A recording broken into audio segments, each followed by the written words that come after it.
The thing that comes to mind first is the Texas State Securities Board. They've obviously sent a letter to BlockFi about their interest-bearing products.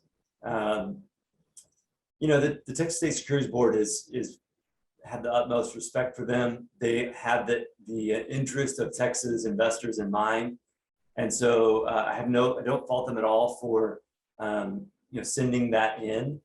Or sending that letter to BlockFi. I do think that for Texas to be seen as the jurisdiction of choice for this technology on the exchange side, or when we look at like DeFi on Ethereum, and we look at there's this burgeoning DeFi space on the Bitcoin network as well with Lightning and some other applications.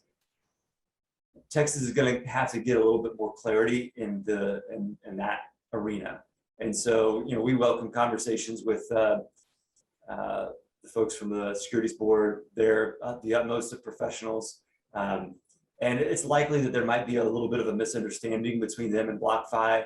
I doubt that the board at the highest level has been read in on it. I'm guessing that it's mostly. Or if they have been read in on it, it's probably pretty cursory. I'm guessing it's mostly like their attorneys and examiners who are doing the bulk of the work, and they're doing their job. They're asking BlockFi to present evidence that their products are not securities, and that's what they need to be doing. But we would love to enter into dialogues with them and provide insight as they need it, and we'll just trust them to do their job like they've always done.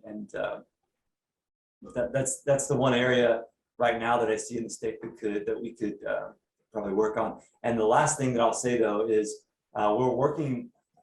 I can't say we're working with. We're entering into initial conversations with some state agencies, and this has not gotten very far. But we would love to see a Bitcoin strategic reserve in Texas. Governor Abbott did tweet about the gold reserve and how we should lead. I think his tweet said we should lead on Bitcoin and on crypto in general, like we did with the gold reserve in Texas. So that's something that we're working on. Again, very early stages. Don't expect anything to come out anytime soon.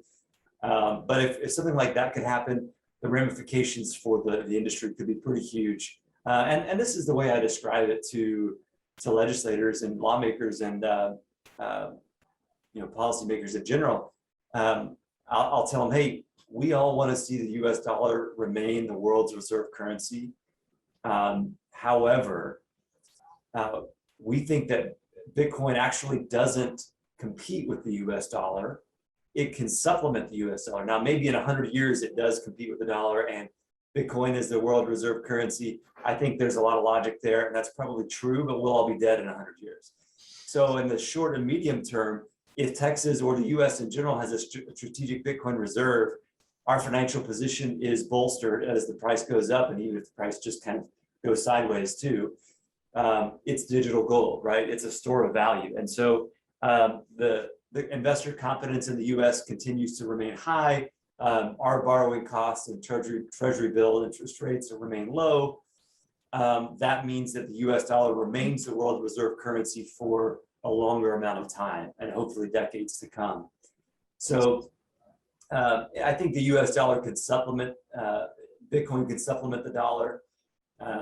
And we really love to see Texas embrace that a little bit more. And it's not like we're not embracing it, it just takes a lot of time to work through the regulatory, the red tape, if you will, because this is so new. We don't want to do it too rash. But we do want to do things that get the industry excited, and that allow people to think outside the box as to what's possible.